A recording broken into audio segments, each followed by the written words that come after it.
I want to tell you about, and I don't know if you know, old timers, they'll tell you, keep on pumping until you have grease pouring out. That's really not the correct way. You want to pump until this, which should not be torn, this here should be just, once you see the boot here just kind of flex a little bit, that's it. It's got a grease. You don't need to keep pumping until it oozes all out. Now, what's interesting is the ball joints I ordered that are Moog, they're actually designed so you keep pumping and the grease keeps flowing out. They actually design it that way, which is kind of threw me off because I haven't come across that before, but that's how they're designed. They're designed so you keep pumping, you're pumping the old trash out, which is in a way pretty nice, but it makes sense for why they're so expensive. So I'm excited to put those in. All right, so I kind of jumped the gun last time on this. I had to remove the cotter pin, remove this little cup. Now I already had the brake calipers removed off of here. Now if you don't have an impact gun, this is a Ingersoll Rand, which they call the Thunder gun. It's 625 reverse torque. Let's see, what was this size? This was a 36 millimeter. I went ahead and just zipped it on off of there.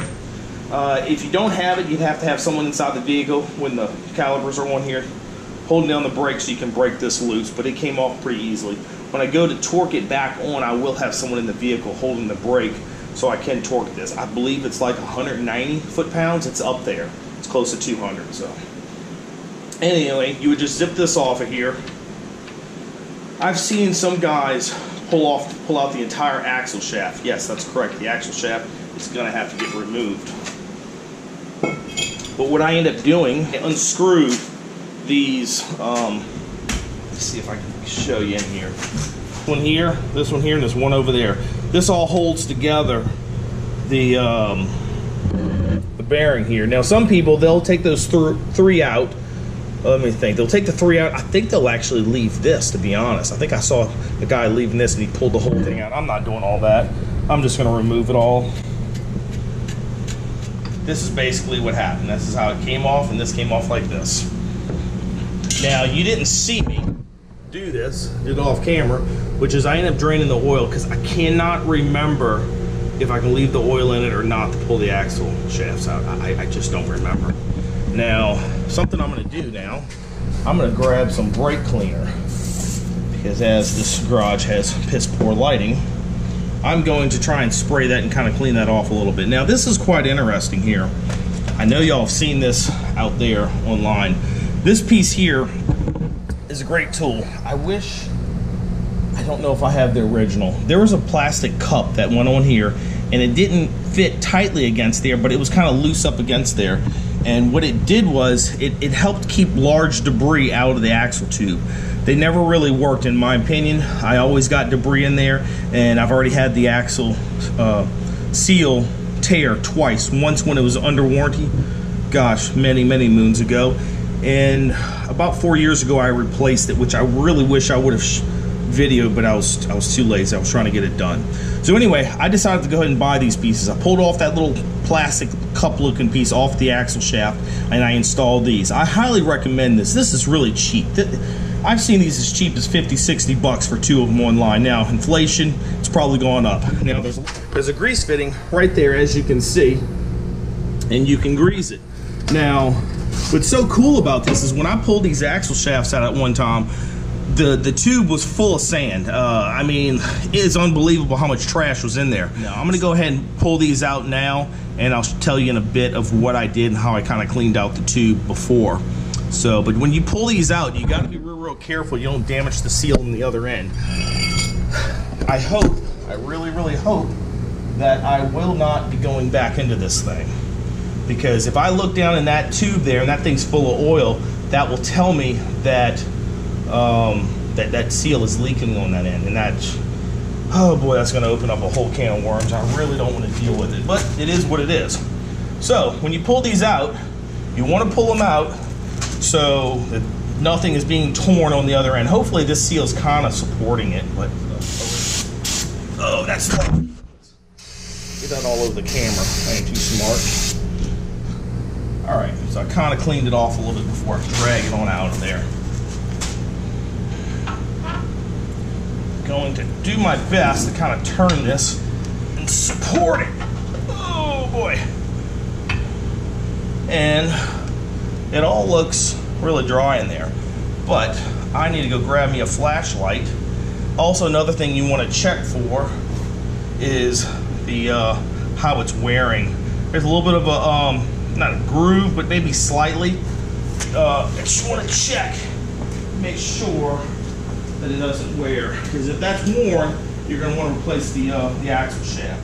I can look down that axle tube and I can see it's spotless. There's no trash, no nothing. The seal is actually pressed into here and it's pressed over here.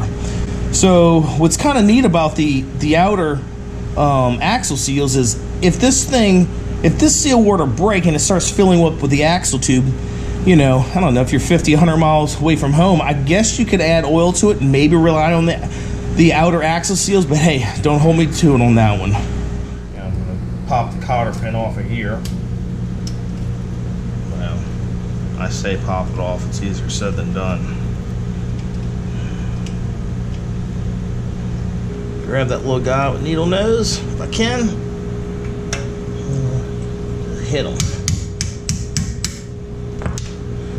Use the hammer and the needle nose to drive it out. There we go. Sweet.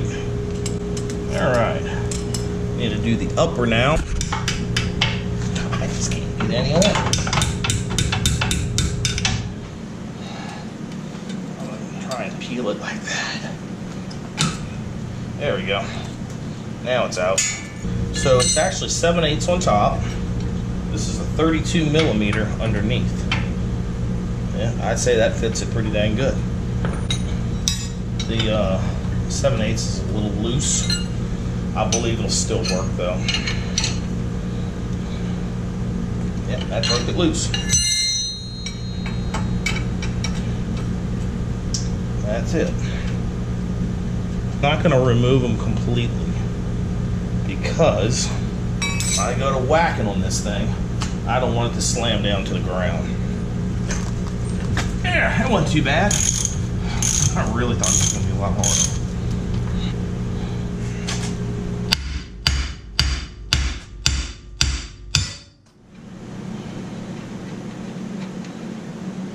Get that one off. And then we're going to pull this one off. Alright.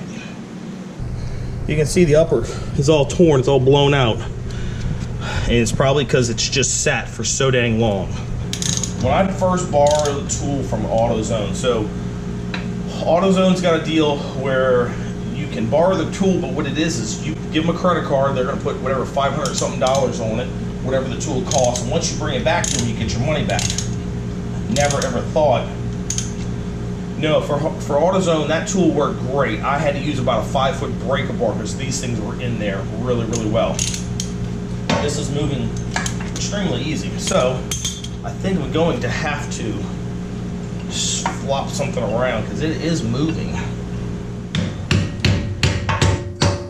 Could I get that lucky? Probably not. Son of a gun. It was that easy. All right, that ain't bad. This is the setup I did. You know, I just kind of made it work. It may not be exactly right, but hey, it'll work for me. So how I have it driven through, I've seen guys do it like this, and I've also seen guys take this thing and flip it around. I mean, I could flip it around, but I gotta lift the front end higher. So anyway, this is the way I'm gonna do it, and hopefully it'll pop through.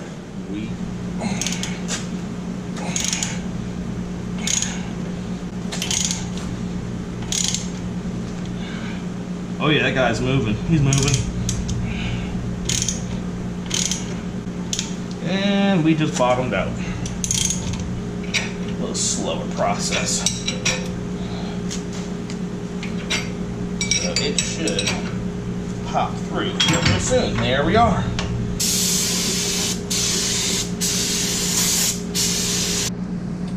Alright, so this is the Moog.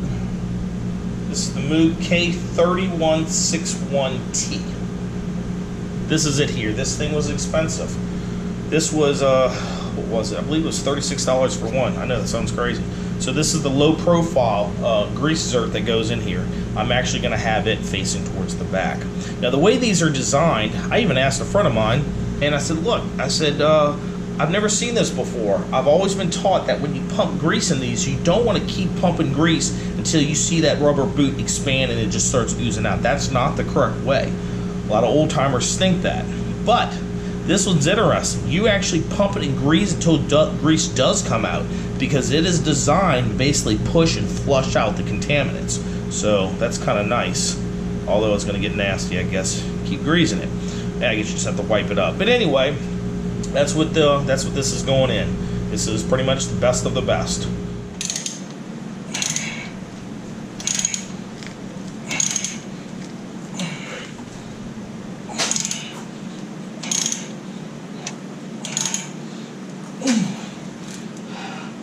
I think we're seated. You can see it's seated real well. And if we look straight down on it, it's about right. It's slightly to the back. It's really low profile. It does not stand up. It's got a little nick there, but yeah, that's gonna be nice. All right. It's not in the bind. It's going in smoothly.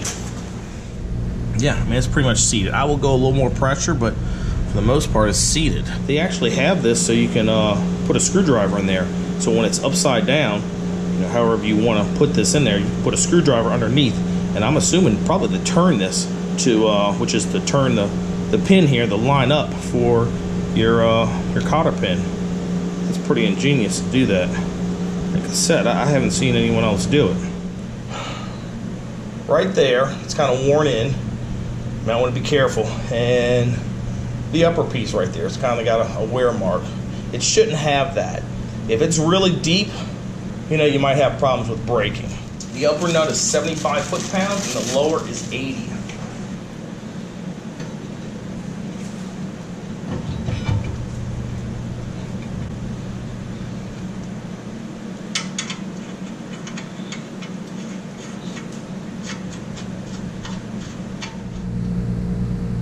Well, here we are. You just missed out on the action, and I'm not going to redo this.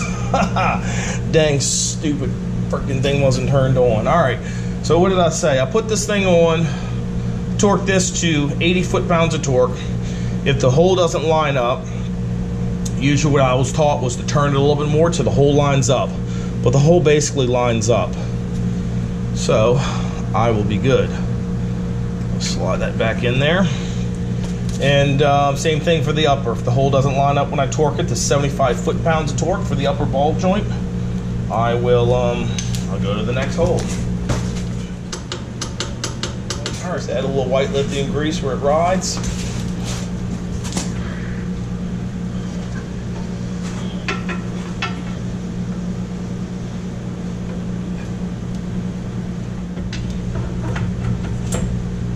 Next thing to do is put in the bearing. I checked these bearings, they feel fine. It wasn't, you know what, 3-4 years ago I replaced them. Things been sitting the whole time. It should be fine. Like y'all are seeing, it's pretty easy just to take this thing back apart. Just cannot. There we go. Come on. There we go. I'm gonna throw the washer. I'm gonna throw the nut on there. Just so maybe I don't do something stupid and have that thing slide back off. But I really want to film it.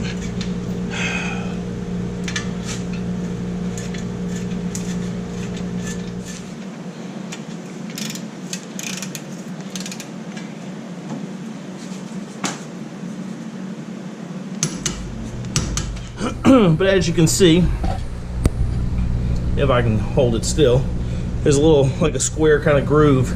It's got to sit in there. And then you can kind of see how it sits on top. All right, these bolts here, the book calls for 11 foot-pounds of torque. That's hub, washer, and nut. If necessary, tighten the hub nut to 175. You can zoom in and kind of see that. Hold still enough. 175 foot-pounds of torque. All right, go ahead and press the brake. All right. Wait a minute. Okay, you got it? Yeah. Here we go. As you can see, There's the hole. I'm gonna line up the hole there. I'm gonna put my cotter pin through it. All right, so that's not bad. I'm gonna flip it around to get the longer one. All right, we're gonna go ahead and bend this. Actually, I'm wrong. I forgot. I bend it this way. Yeah, that's what I did. I bend it upwards. And take this one here, and this little guy back the other way, so we don't have to worry about that thing coming off.